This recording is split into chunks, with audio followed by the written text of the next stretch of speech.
Halo, perkenalkan nama saya Dayu Safanialan Samputi dengan NIM 1320-1340-15 dari kelas A Program Studi Administrasi Bisnis Terapan. Di sini saya akan menjelaskan tentang efek kesehatan keuangan dan perusahaan karakteristik pelaporan terintegrasi. Pelaporan terintegrasi hingga saat ini masih disusun secara sukarela, sehingga masih sangat sedikit perusahaan yang bersedia menerapkannya. Dengan menggunakan data sekunder yang diperoleh dari laporan keuangan tahunan dari 20 badan usaha milik negara tahun 2012 sampai 2018. Penelitian ini bertujuan untuk memprediksi pengaruh indikator kesehatan keuangan dan karakteristik perusahaan terkait umur, ukuran, dan jenis perusahaan industri. Pada luas lingkup pengungkapan pelaporan terintegrasi BUMN yang terdaftar di Bursa Efek Indonesia, analisis yang dilakukan pada penelitian ini meliputi analisis statistik deskriptif dan analisis inferensial. Penelitian ini memberikan bukti empiris bahwa indikator kesehatan keuangan dan ukuran perusahaan berpengaruh negatif terhadap luas pengungkapan pelaporan terintegrasi. Variabel umur dan jenis perusahaan industri tidak berpengaruh terhadap luas pengungkapan pelaporan terintegrasi. Hasil riset ini mengindikasi bahwa sejalan dengan teori pensinyalan, semakin rendah tingkat kesehatan keuangan dan semakin kecil ukuran perusahaan, maka perusahaan akan semakin meningkatkan cakupan pengungkapan dalam pelaporan terintegrasi dengan tujuan untuk meningkatkan nilai perusahaan. Yang pertama, pertemuan iklan. Pengantar konsep pelaporan keuangan telah berkembang secara dinamis dalam 20 tahun terakhir. Perkembangannya dianggap lebih cepat dibandingkan dengan dampak langsungnya terhadap pemangku kepentingan, lingkungan sosial, bahkan lingkungan global. Perkembangan pelaporan tidak hanya terfokus pada kinerja keuangan, tetapi juga pada penyampaian informasi non-keuangan yang terintegrasi. Berdasarkan konsep triple bottom line, perusahaan harus lebih mengutamakan kepentingan stakeholder daripada pemegang saham. Dalam konteks ini, perusahaan perlu menjadikan sustainability bentuk komitmen perusahaan terhadap pembangunan ekonomi berkelanjutan dengan memperhatikan tanggung jawab sosial perusahaan yang menitik beratkan pada keseimbangan aspek ekonomi, lingkungan dan sosial. Saat ini, perusahaan yang telah menerapkan pelaporan keberlanjutan masih menyajikan laporan tahunan dan laporan keberlanjutannya secara terpisah. Di satu sisi, laporan tahunan yang merupakan bagian dari laporan keuangan hanya berfokus pada penyediaan informasi tentang angka dan indikator keuangan perusahaan. Sedangkan peraturan OJK menyatakan bahwa laporan keberlanjutan adalah laporan yang diumumkan kepada publik yang memuat kinerja ekonomi, keuangan, sosial, dan lingkungan suatu lembaga jasa keuangan atau LJK, emiten, dan perusahaan publik dalam menjalankan bisnis yang berkelanjutan. Dengan demikian, kedua bentuk pengungkapan tersebut memiliki nilai manfaat yang berbeda bagi pengambil keputusan. Pemisahan ini sering membingungkan penggunaan laporan keuangan seperti investor dan kreditur, karena informasi yang disajikan seringkali dianggap tidak berhubungan. Akibatnya, para pengguna laporan keuangan kesulitan untuk menemukan informasi yang dibutuhkan. Sampai saat ini, pemisahan kedua laporan tersebut masih menuai pro dan kontra dari berbagai pihak. Oleh karena itu, diterapkan integrasi ke dalam proses pelaporan keuangan. Ketika investor berusaha mengambil keputusan dan menentukan alokasi modal, pelaporan terintegrasi sangat penting dalam mendukung kejelasan informasi, baik informasi keuangan maupun non-keuangan. Sampai saat ini, pelaporan terintegrasi masih dilakukan secara sukarela dan sangat sedikit perusahaan yang menerapkannya. Saat ini belum diwajibkan bahwa dalam hukum maupun di seluruh dunia diadopsi sebagai badan usaha milik negara atau BUMN, tergolong perusahaan dengan perhatian publik yang besar, sehingga tekanan untuk mempertimbangkan pengungkapan cukup besar. Hal ini karena perusahaan diharapkan lebih transparan dan berkomitmen untuk meningkatkan kualitas hidup masyarakat. Laporan keuangan yang diterbitkan oleh BUMN bertujuan untuk melihat kondisi keuangan perusahaan dan memberikan informasi tentang kesehatan perusahaan guna mempertahankan eksistensi dan persaingannya. Yang kedua, pengembangan hipotesis kesehatan keuangan dan pengungkapan pelaporan terintegrasi.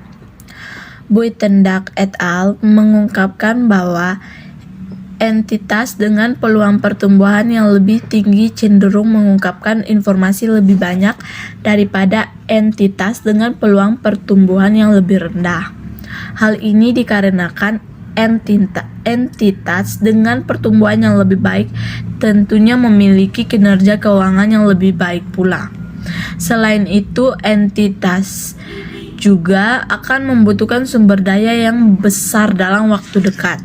Entitas ini cenderung mengadopsi mekanisme tata kelola yang lebih baik melalui praktik pengungkapan yang lebih baik dan lebih transparan untuk melindungi investor melalui pengungkapan kinerja keuangan dan non-keuangan.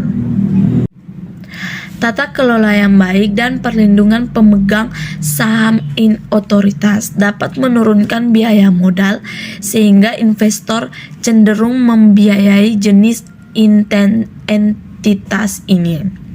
Hal ini sejalan dengan teori keagenan, di mana manajer sebagai agen bertugas untuk meningkatkan kinerja keuangan perusahaan untuk memaksimalkan nilai perusahaan yang diterima baik oleh pemegang saham maupun pemangku kepentingan lainnya.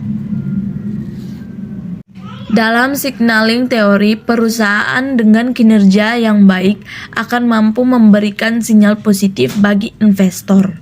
Oleh karena itu, kinerja perusahaan, khususnya kinerja keuangan, menjadi faktor penentu tingkat pengungkapan yang disajikan oleh perusahaan. Perusahaan dengan kinerja keuangan yang baik tentunya akan mengungkapkan informasi yang lebih relevan, lebih berkualitas, dan lebih banyak dibandingkan perusahaan dengan kinerja keuangan yang buruk. Perusahaan dengan kinerja keuangan yang buruk berusaha untuk menyembunyikan kinerja mereka dari para pemangku kepentingan dan menghindari risiko yang sangat dapat membahayakan posisi mereka. Al-Sartawi dan Reyad juga mengungkapkan bahwa signaling teori berasumsi bahwa perusahaan yang efisien dalam mengelola kinerja keuangannya cenderung memberikan informasi yang lebih baik dan relevan kepada investor untuk memperoleh modal dibandingkan dengan perusahaan yang kurang efisien. Sesuai dengan teori keagenan, manajemen sebagian dalam suatu perusahaan akan berusaha untuk meningkatkan kinerja keuangan guna meningkatkan insentif. Salah satu cara mereka melakukan ini adalah dengan mengungkapkan informasi yang lebih rinci untuk mendapatkan kepercayaan dari investor. Selain itu, ketika kinerja keuangan perusahaan menjadi baik dan menguntungkan, perusahaan akan menjadi sasaran pengawasan publik, sehingga diperlukan penerapan mekanisme tata kelola yang lebih baik. Salah satu cara untuk melakukannya adalah melalui pengungkapan sukarela untuk menghindari potensi penerbitan regulasi eksternal.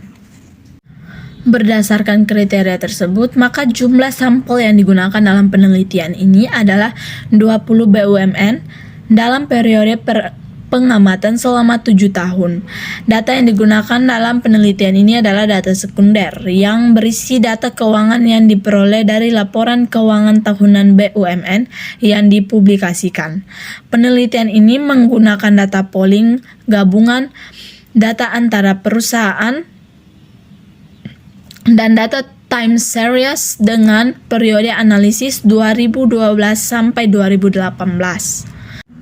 Ruang lingkup pelaporan terintegrasi terdiri dari 9 elemen: gambaran organisasi dan lingkungan eksternal, tata kelola perusahaan, identifikasi pemangku kepentingan, model bisnis, risiko dan peluang, strategi dan alokasi sumber daya, kinerja, pandangan, dan dasar penyajian, yang ditambahkan dengan karakteristik laporan kualitatif.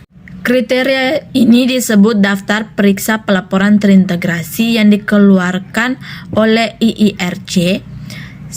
Skala yang digunakan adalah skala rasio, yaitu dihitung dari jumlah pengungkapan dibagi dengan jumlah kriteria.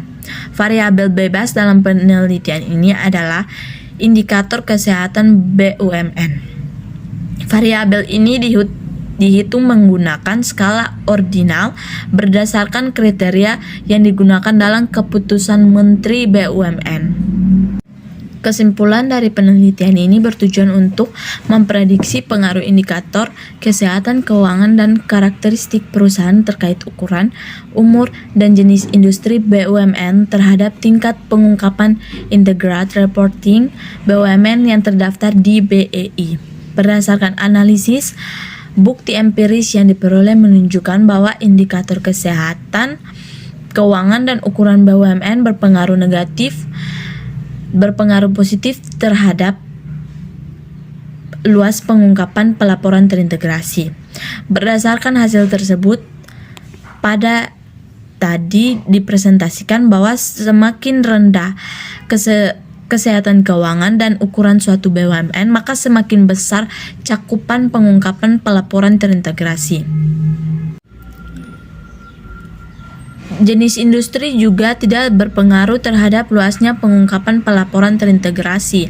Hal ini dapat terjadi karena belum adanya kebijakan atau peraturan tentang kewajiban pengungkapan yang mewajibkan perusahaan untuk menyusun pelaporan terintegrasi. Penelitian ini